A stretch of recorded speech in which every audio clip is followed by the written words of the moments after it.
और इस वक्त रविशंकर प्रसाद हमारे साथ हैं। रवि जी, बहुत बहुत बधाई आपको। 3 राज्यों में प्रचंड बहुमत की तरफ बढ़ती हुई भारतीय जनता पार्टी दिखाई दे रही है। तो जाहिर है पहला ऑब्वियस सवाल ये होगा, क्या लगता है क्या वजह है कि जिन प्रदेशों में उम्मीद नहीं थी वहां भी इतनी बड़ी जीत हुई? रजत जी, मैंने एक बात आपसे कहा था, अगर आप अनुमति दें। मैंने कहा छत्तीसगढ़ में घूम के आया हूं, वहां काम कर रहा था, वहां का प्रभारी भी रहा था, वहां जीत होगी। आप उस समय आप अविश्वास के मूड में थे। जी। आपके चैनल पे ही देख रहा हूं, 54 बीजेपी है, कांग्रेस 34 है। हाँ? तो अच्छा लगा, ये संतोष मिला। आपका जो विश्वास था वो बिल्कुल आश्चर्य में डालने वाला था, क्योंकि बाकी सब जगह से यही खबरें आ रही थी कि छत्तीसगढ़ में तो कांग्रेस सरकार बना लेगी, भूपेश बघेल ने सरकार अच्छी बनाई है, संगठन की पकड़ है, अपनी मर्जी से टिकट दिए हैं। एक वो राज्य था जिसमें कांग्रेस को लगता था कि कोई प्रॉब्लम नहीं है। क्या हुआ लेकिन? देखिए, मैं यहीं से शुरू करता हूं। पहली बात यह है कि इस पूरे चुनाव में नरेंद्र मोदी की गारंटी, उन पर विश्वास, ये बहुत बड़ी बात है। और ये 10 साल के बाद अगर मोदी जी के प्रति इतना विश्वास है तो भारत के लोकतंत्र का एक मील का पत्थर है। भाई, स्टेबल गवर्नमेंट, डिलीवरी की गवर्नमेंट, विकास की ईमानदार गवर्नमेंट, तो मोदी जी के साथ चलो। ये सबसे बड़ी बात है जो कॉमन फैक्टर दिखाई पड़ रहा है। और ये जो मोदी जी के साथ चलो रजत जी, तो छोटी मोटी जो राजनीति का समीकरण और आपके उठापटक होती है, उस पर ये भारी पड़ जाता है। ये तो पहली बात मैं कहूँ। और ये बात मैं आपसे इसलिए कह रहा हूँ कि छत्तीसगढ़ में पिछड़े बहुत हैं। और आपके स्वनाम धन्य राहुल गांधी जहाँ जाते थे कि मैं काउंटिंग कराऊंगा, कास्ट सेंसस कराऊंगा, क्या क्या नहीं कराऊंगा, और मोदी जी ने क्या कहा, मेरे लिए सिर्फ एक जाति है, गरीब, युवा, किसान। और आप देखिए रिजल्ट आपके सामने है। छत्तीसगढ़ के बारे में कहूँ, वहाँ के लोगों का मैं स्वभाव जानता हूँ। जब रमन सिंह दूसरी बार प्रधानमंत्री बने थे रजत जी, तो मैं वहाँ का प्रभारी भी था। छत्तीसगढ़ के लोग बहुत सरल होते हैं, सहज होते हैं, बहुत मिलनसार होते हैं। और आप याद करिए, जब एक समय वहां पर मैंने, अजीत जोगी मुख्यमंत्री हुआ करते थे, कलेक्टर साहब, तो पिटवा देना। और उस समय दिल्ली के पत्रकारों कहते थे कि हु आर बीजेपी, ब्राह्मण बनिया पार्टी। मेरे साथ सत्तामी हैं, पिछड़े हैं, आदिवासी हैं, वो हार गए। मैं गया था, उससे अटल जी की सरकार में सूचना प्रसारण मंत्री था। हमने कहा ये तो बीजेपी यहाँ आ रही है। मिस्टर बघेल अगर योगी थे शेर, तो ये थे सवा शेर। पिटवा देना, भ्रष्टाचार करना, बाकी करना। तो जो आडंबर था रजत बाबू, जब एक बार जनता गई तो उसने बीजेपी के शासन को देखा, छत्तीसगढ़ का परिवर्तन देखा, और यहाँ भ्रष्टाचार, घोटाला तो सामने। देखिए रवि, इनके कांग्रेस के पास में एक मुख्यमंत्री का नाम भी था, चेहरा भी था, सरकार के काम भी थे, और बहुत सारी चीजें मुफ्त का माल देने के वादे भी उन्होंने लोगों से किए थे। इसलिए सबको लगता था कि यहाँ कांग्रेस को जीतने कोई मुश्किल नहीं होनी चाहिए। और बीजेपी का न कोई चेहरा दिखाई देता था, न कोई बड़े बड़े वादे किए गए थे। आपने बहुत सही कहा। इसका मैं आपको जवाब दूं रजत जी। इसका जवाब यह है कि यह भारत के लोकतंत्र में एक, अंग्रेजी का शब्द टेक्टोनिक शिफ्ट है, एक बहुत बड़ा बदलाव है। किस पर विश्वास? अब जनता सिर्फ घोषणा नहीं सुनना चाहती, जनता डिलीवरी जानना चाहती है। और डिलीवर कौन करेगा? तो ये मोदी जी का जो रिकॉर्ड है, बीजेपी का रिकॉर्ड है, हमारे मुख्यमंत्रियों का रिकॉर्ड है, जनता उस पर विश्वास करती है। और प्लस ईमानदारी, गुड गवर्नेंस, ये जो पूरा मामला है, ये थोड़ा समझना चाहिए। आप तो भारत की राजनीति को रजत बाबू बहुत दिन से देखते हैं। ये भारत की लोकतंत्र में एक बहुत ही स्वस्थ बदलाव हुआ है, जो जात पात से ऊपर, जातिगत और कई मामलों में बाकी सांप्रदायिक विभेद से ऊपर, हाँ, तो ये मैं बहुत बड़ी बात मानता हूँ। अच्छा लगता है। जो आदिवासी इलाके हैं उनमें कांग्रेस ने पैठ कर ली थी। इस बार ये लगता था कि आदिवासियों के वोट कांग्रेस को मिलेंगे। अभी तक जो ट्रेंड दिखाई दिए उससे पता चल रहा है कि उन इलाकों में भारतीय जनता पार्टी को काफी सफलता मिल रही है। देखिए रजत जी, इसको भी समझिए। गुजरात के चुनाव में मैं बहुत दिन था, वहां स्वीप किया हम लोगों ने। आज जो आदिवासी भी देख रहा है कि हमारे यहाँ डिलीवरी है, हमारे यहाँ शौचालय बने हैं, हमारे अकाउंट खुले हैं, अब आपको पता है, मेरे लिए सबसे संतोष की बात होती है, पूर्व आईटी मंत्री के रूप में घूमता हूं तो आजकल आदिवासी बच्चे और बच्चियां भी मोबाइल रखते हैं, फेसबुक पर हैं, अपना कमेंट देते हैं। तो ये जो कहते हैं एस्पायरेशनल इंडिया, ये वहां भी है। और जिस तरह से मोदी जी ने पहली माननीय द्रौपदी मुर्मू जी को भारत का राष्ट्रपति बनाया है, इसका भी असर है कि बीजेपी और प्लस मोदी जी के स्वयं की छवि, गरीब परिवार में पैदा होकर भारत के बदलाव। तो ये मोदी की गारंटी कोई मिसनोमर या जुमला नहीं है रजत बाबू, ये एक वास्तविकता है जो जमीन पर दिखाई पड़ता है। रविशंकर जी, मध्य प्रदेश की बात थोड़ा और करनी चाहिए। इतनी बड़ी जीत, वो भी 18-20 साल सरकार में रहने के बाद। गुजरात के बाद ये शायद दूसरा प्रदेश है जहां पर ऐसा होते हुए हम लोग देख रहे हैं। आपने बहुत सही कहा, मैं आपसे एग्री करता हूं। मध्य प्रदेश 18 साल मुख्यमंत्री पर भी इतनी बड़ी जीत, तो वहां मोदी जी की तो छवि है ही है, मोदी की गारंटी है ही है, मोदी जी पर विश्वास तो है ही है, प्लस शिवराज जी का काम भी बोलता है, प्लस बीजेपी का संगठन बोलता है और बीजेपी के प्रति विश्वास।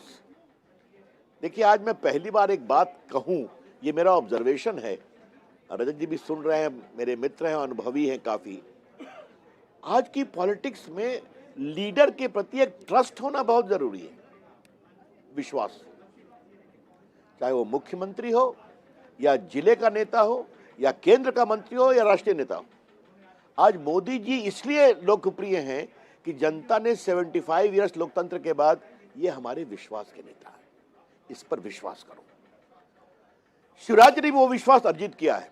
ये मैं जो बड़ी बात कहना चाहता हूं, लाडली लक्ष्मी योजना, बाकी योजना, लाडली बहना योजना, लोगों ने मैं खुद था, मैं गुना में, मैं खुद था आपके ग्वालियर में, मैं आपको बताऊं, छिंदवाड़ा हो या फिर मैं जबलपुर था, एक यात्रा में मैं उनके साथ में था, तो लाडली बहना जो खड़ी थी, और खास करके एक यात्रा में मैं प्रदेश अध्यक्ष के साथ में था, आपको बताऊं भाई साहब, मैं आई वाज अमेज्ड जिस तरह से लाडली बहना खड़ी थी।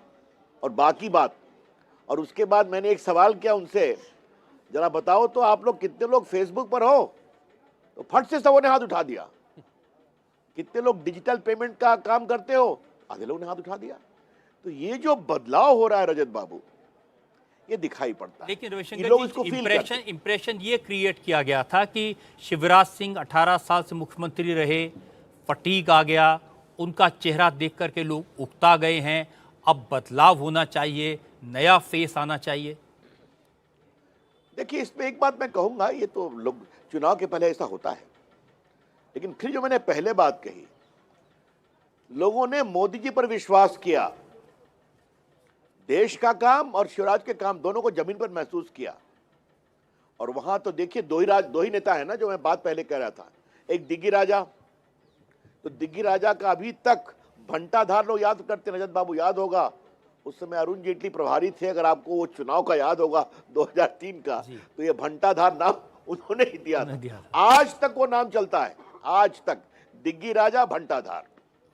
तो आप अपनी छवि कैसे, हमारे जो कमलनाथ जी हैं, इनके बारे में क्या कहें, लेकिन मैं एक बात कहूंगा, हमारे परिचित है, मित्र हैं, संसद में साथ रहे हैं, उनकी छवि मैनेजर की है, लीडर की नहीं है। मेरी बात आप समझ रहे हैं मैं क्या कहना चाह रहा हूं। लीडर बनना पड़ता है, और लीडर के लिए जनता के सुख दुख में रहना पड़ता है, उनके साथ खड़ा होना पड़ता है, और एक सरलता सहजता की छवि देनी पड़ती है। अब रजत जी, आपका बिहार का आना जाना बहुत होता है, बिहार में एक भाषा आपने सुनी होगी, ज्यादा नेतागिरी में त्रिंग भड़िंग नहीं करना चाहिए। हाँ, आपकी छवि एक सरल होना चाहिए, एक्सेसिबल होना चाहिए, सबसे मिलना चाहिए, हंसी मजाक करना चाहिए, कभी कार्यकर्ताओं के प्यार से गाल पर चपत दे देनी चाहिए, फिर उनकी डांट भी सुन लीजिए, तब यू कम टू ग्रिप। हाँ, ये मैं हमेशा मानता हूं कि राजनीति में अहंकार हुआ तो आप गए काम से। देखिए, ये 3 राज्यों में इतनी जबरदस्त जीत दिखाई दे रही है। छत्तीसगढ़ में तो अब 54 सीटों पर बीजेपी आगे है, राजस्थान में 114 पर आगे है, मध्य प्रदेश तो लैंडस्लाइड 158 दिखाई दे रहा है। लेकिन आप बड़े अनुभवी राजनेता हैं, आपने बहुत चुनाव देखे हैं, दुनिया देखी है, आपसे समझना चाहता हूँ, राहुल गांधी जिस विश्वास से बोलते हैं, इस बार साफ कर देंगे, इस बार हमने मोदी की गाड़ी के चारों पहियों की टायरों की हवा निकाल दी है, ये विश्वास कहाँ से आता है? रजत बाबू मैं क्या बोलूं। अब ये जो है, पहले तो अब आपने, मैं आज राहुल गांधी पर नहीं आने वाला था क्योंकि हमारा उनका संवाद चलता रहता है, आपके चैनल पर नहीं चलता है।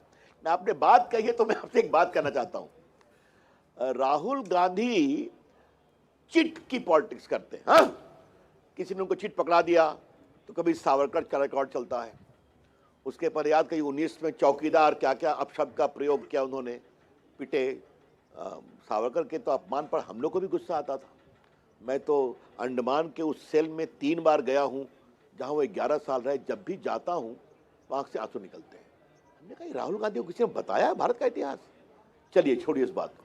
आजकल ओबीसी में कराऊंगा, कास्ट सेंसस। मैं यहीं से बात शुरू करना चाहता हूं। छत्तीसगढ़ में कितने ओबीसी हैं रजत बाबू? राजस्थान में कितने हैं? और मध्य प्रदेश में तो काफी हैं, दलित भी हैं, अपने आदिवासी बंधु भी हैं। इनका सारा जो प्लैंक था, तो हमने एक बार संसद में कहा था कि राहुल गांधी आप तो होमवर्क नहीं करते, लेकिन क्या आपके सहयोगी जो लिख के देते हैं एक बार सोचते हैं कि क्या बोलूं? और आज जब जाति गणना की बात वो करते हैं रजत बाबू, तो मैं आपके चैनल पर एक बात कहना चाहता हूं। राहुल गांधी अपनी क्षमता से तो नहीं है वहां पर, इसलिए हैं कि राजीव गांधी के पुत्र हैं, इसलिए हैं कि इंदिरा गांधी के पोते हैं, इसलिए हैं कि जवाहरलाल नेहरू के परपोते हैं। तो जिसकी जितनी संख्या भारी उसकी उतनी हिस्सेदारी। तो क्या कांग्रेस में ही चलेगा कि नहीं चलेगा? ये बड़ा बड़ा सवाल मैं आपके चैनल पर आज छोड़ रहा हूं। क्या लालू प्रसाद तो पत्नी और बेटा, क्या मुलायम सिंह यादव अपने और बेटे? तो ये देश देख रहा है, पिछड़े अति पिछड़े भी देख रहे हैं, और उसमें भाजपा सबको सम्मान करती है। तो ये बड़ी बात है, अच्छा है। और हमेशा मैं कहता हूं रजत बाबू की हर चुनाव एक बड़ा लेवलिंग भी करता है, हाँ, इश्यूज को, बाकी को। तो एक इशू है जो वो किसी चुनाव में उठाना नहीं भूलते, इन राज्यों के चुनाव में उन्होंने बार बार उठाया, वो है अडानी का। और बार बार कहते हैं कि अडानी सरकार चलाते हैं, मोदी अडानी के लिए काम करते हैं। आपको बताऊं, छत्तीसगढ़ में मेरी प्रेस कॉन्फ्रेंस रायपुर में, और उसके पहले एक दिन आए थे, वहां भी प्रकरण कर गए। तो हमने उनसे एक ही बात कहा कि एक बार इनको जरा मालूम कर लें कि इनकी सरकार के कितने प्रदेशों में अडानी काम कर रहे हैं। क्या राजस्थान, क्या छत्तीसगढ़, क्या सहयोगी में ममता जी, इंडिया गठबंधन, क्या केरला? तो पहले वहीं तो हटवा देना भाई। तो फिर कहूंगा इनको एक चिट दे दी गई कि अडानी लेके चलो। तो याद होगा कि उनका भाषण हुआ था ना अपनी यात्रा के बाद, कि मैं देश में जहां जहां गुजरा वहां मुझे एक स्वर सुनाई पड़ा, अडानी अडानी अडानी। तो हमने संसद में कहा राहुल जी आप तो मोहब्बत की दुकान बैठाने गए थे, ये नफरत की दुकान कहां से लेकर के आए हैं? तो चलिए इस पर आज मैं I don't want to devote my time on Rahul Gandhi only Rajat ji. नहीं, लेकिन आज बहुत अच्छा दिन है, विजय का है। एक और सवाल आपसे पूछना चाहता हूं। बार बार चुनाव में कहा गया कि ईडी को उन राज्यों में भेज दिया जाता है जहां पर चुनाव, छत्तीसगढ़ में भी महादेव ऐप का इशू आया। देखिए मैं इस बात का जवाब दे ही दूं, ये हल्ला बहुत करते हैं। ईडी ने रेड किया, सिसोदिया साहब जेल में है कि नहीं? संजय सिंह के खिलाफ चार्जशीट हुई कि नहीं हुई? कोर्ट ने बेल रिजेक्ट किया कि नहीं किया? ममता जी के राज्य में एक शिक्षा मंत्री 70 करोड़ 60 करोड़ मिला, जेल में है कि नहीं है? दूसरे जो फूड मंत्री थे वो जेल में है कि नहीं है? बाकी जो गड़बड़ एनिमल में करते थे, गायों में तस्करी में, वो जेल में है कि नहीं है? मैं फिर कहना चाहता हूं ये सारे लोग। तो फिर मुझे याद आता है, पता नहीं आपको याद है कि नहीं, जब चारा घोटाले में हम लड़ रहे लालू जी के खिलाफ, तो सारा सीबीआई फेक है, बाकी है। आज देखिए सजा हुई। तो आप मेरिट पर तो बात करिए कि आपने शराब में घोटाला किया कि नहीं किया, चंदा लिया कि नहीं किया, 2 करोड़ मिला कि नहीं मिला, उस पर कोई नहीं बोलेगा। ये ईडी सीबीआई की सरकार है।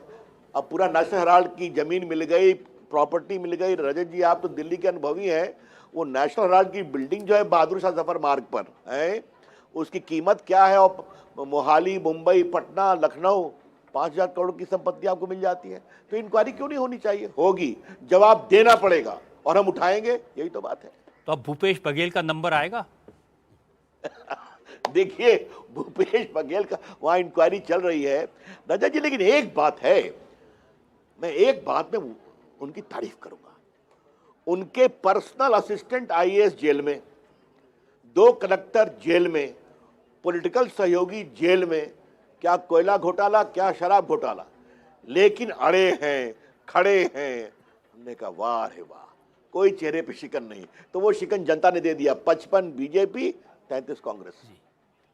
तो आपको बहुत बहुत बधाई, और आपने इतनी मेहनत की छत्तीसगढ़ में, उसका नतीजा सामने दिखाई दे रहा है। बहुत बहुत धन्यवाद, बहुत प्रणाम करता हूँ।